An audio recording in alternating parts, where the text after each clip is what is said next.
We are back with part 3 of Dr. Harry Edwards' Follow Your Bliss. Go ahead. Did you ever finish like high school and college?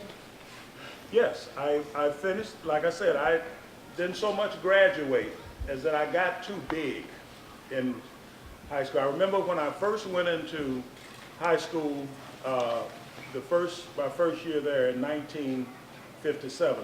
I remember going in and sitting down in Miss Coop's class. And these were all the kids who were coming in from middle school. And because I was late, I sat down in the class in the seats in the front because everybody, as usual, started sitting toward the back. They filled the classroom up from the back forward. So when I got to class, that was only the front seat. And as soon as the teacher walked in, she looked at me because even though I was just 13 years old, I had a mustache.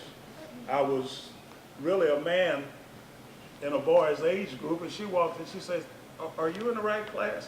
I said, "Yeah." I showed her my paperwork and everything. And she said, "Well, how old are you?" And at that time, I was about 6'4", about 235 pounds. And I said, 13. She said, "No, you got to get in the back of the room." So by the time 3 years later, I mean, I had just completely filled out. And so the teacher said, "Hey, it's time for him to go. This is not working for us." And that was the basis upon which I really graduated from high school. It wasn't based on being educated. It was a different time. It was a different era. And if I had it to do over again, if I had known what I came to know within that next 4 years, when I not only became a student, but enough of a student to win a Woodrow Wilson Fellowship to an Ivy League university to do PhD work. If I had known that when I entered high school, it wouldn't have mattered to me what the circumstances were. I would have been a better student. But I had to find those things out on my own. I graduated from high school. I went to Cornell University on a Woodrow Wilson Fellowship after graduating with honors from San Jose State. At Cornell, in the sociology department, it took 8.5 years for the average student to get their PhD. I went through the program in 3.5 years, wrote the longest dissertation in Cornell University history because they didn't think that the sociology of sport existed. And I said, "Yeah, but I want to write my dissertation on the sociology of sport for that reason." And also, during that period of time, I wrote 2 books, The Revolt of the Black Athlete, which has been reissued this year, and Black Students. I wrote 28 articles, half of them for peer-reviewed journals. I wrote master's thesis on the Black Muslim family, as well as organizing the Olympic Project for Human Rights, becoming involved with the Black Panther Party, working with Dr. King, Malcolm X, all within that 3.5-year period from 1965 through 1968. So I became a student. I became a student because I woke up, became aware, and understood that this was on me. And I learned to dream with my eyes open. Let me take this lady here, and then I'll come back to this side.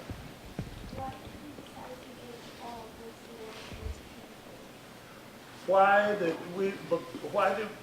Miss Miranda Pinckney get the Bliss Award?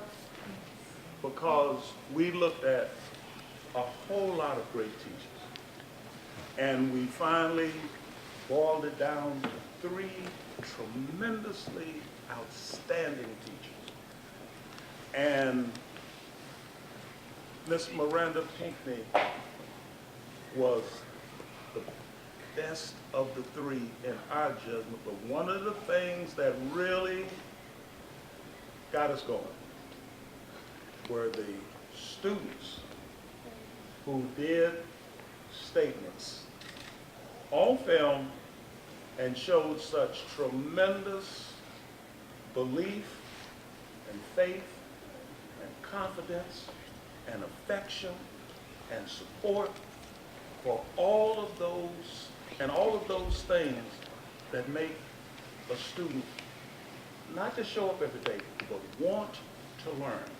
And we were looking for teachers who incited students to think and inspired them to want to learn. And that's what she did. And that's why we said, this is our award. Yes. Uh-huh. What motivated or inspired you to become a civil rights activist? What motivated me or inspired me to become a civil rights activist? When it's happening to you, when that's happening to you, you don't see it as I'm motivated by this or by that. In point of fact, you feel as if you don't have a choice. And that's why everybody doesn't do it. Some people will look at the same set of circumstances and say, hey, I don't need that in my life. I'm gonna find something else to do. And then there are others who, despite the cost, despite the challenges, despite even anxiety, fear, do it anyway. Because it's not a choice, it's an obligation. And I came up during a generation where people really felt an obligation to fulfill that first line of the United States Constitution, which says, we the people, in order to form that more perfect union. It doesn't say we the legislators or we the judges. Doesn't even say, you know, we the president, we the Congress, we the Supreme Court. It says we the people. And everything that has changed progressively in American society has come as a result of movements. When Sam Adams and his Sons of Liberty movement threw 342 crates of tea into Boston Harbor, that wasn't a government program, that was a movement. The abolitionist movement was the beginning of the end of the enslavement of black people in this country. The labor movement was what gave us the 8-hour day, vacation, and maternity leave, and medical benefits for workers. The women's suffrage movement was what gave women the right to vote. The civil rights movement, the environmental movement was what woke up Americans to the fact that the earth is not a garbage dump. It's not a landfill. That we live here, we're part of it. We have a responsibility to it. The anti-war movement was what started the end of the Vietnam War. Today, we have an anti-gun violence movement. We have a Me Too movement among women. Every major step forward toward creating that more perfect union came as a result of movements. And so these are things that you become involved in because of the character of the times. And that's a responsibility. That's what we the people do. That's what distinguishes this nation from a lot of other countries in the world. Because we the people can still stand up and say, we're better than this. That's what the students from Florida are saying. We're better than these mass shootings. That's what all those people in Washington, D.C. were about. We're better than this. That's what these women are saying when they have a million-woman march against harassment and discrimination, that we're better than this. And I would be almost willing to guarantee you, not one of them just got up one morning and said, you know what, I think I'm gonna go out and get involved with this movement. This happens because that's what this society is about.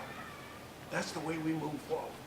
That's why you are so important. That's why what you think and what you do and what you learn, why you have to be committed to being the best student that you can possibly be. Because you're going to have to make those decisions. You're going to have to make those calls. We only have time for one more. Okay, let's see. I think, let me take this lady back here. I'm going to go with you. What is the happiest thing that has happened to me? I would have to say getting married and having a family. I've been married to the same lady for the last 50 years. Okay? Same house.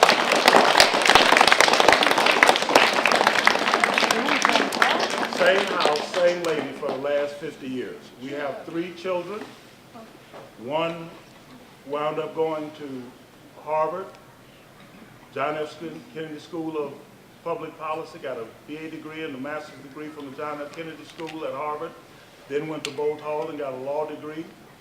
I have my second daughter, went to Arizona on a basketball scholarship, was a 4.2 student while she was there and won a full fellowship to Keck Medical School at USC, cardiac surgery division. Not only got a medical degree, but got a PhD in psychiatry while she was there. My son, the third child, is a computer technology, IT, software specialist. And they were all raised in Fremont, right over the bridge here, Dumbarton Bridge, Fremont. And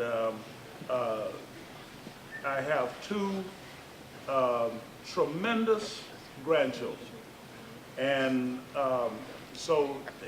and of all the things that I've done, all the places that I've been, more than the Ivy League PhD, the 4 Super Bowl rings, the 32 years on the faculty at Berkeley, more than all of the honorary doctorates, the books that I've written, and everything else.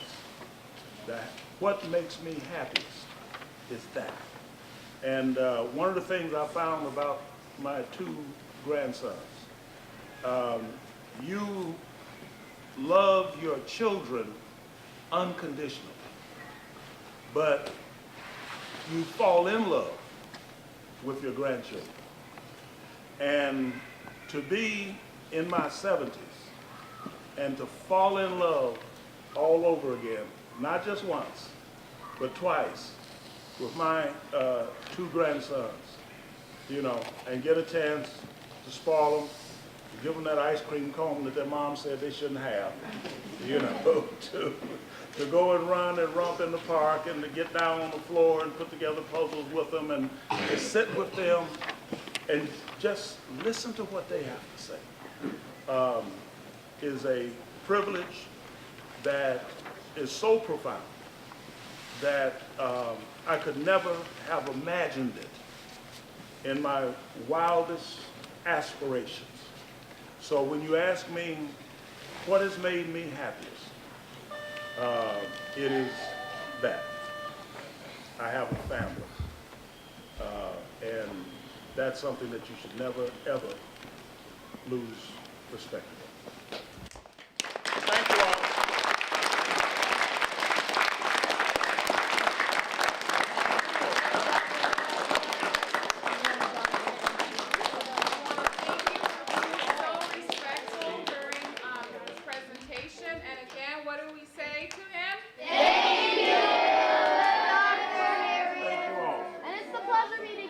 Thank you all. Thank you all so much. You're beautiful. You're just absolutely beautiful.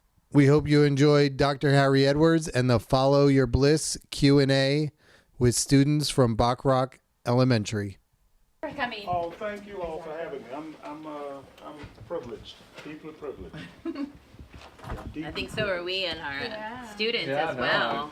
Oh, I was so impressed. I mean, there was no turning and twitching and looking around and whispering and playing with it. I mean, they were like, We just said that. He just said we could have lasted another hour. I'm like, They want to say it. Usually their recess is in 25 minutes, Mr. Right, Garcia. right, But no, no, no. right. They're yeah, pretty kids intense. are so wonderful.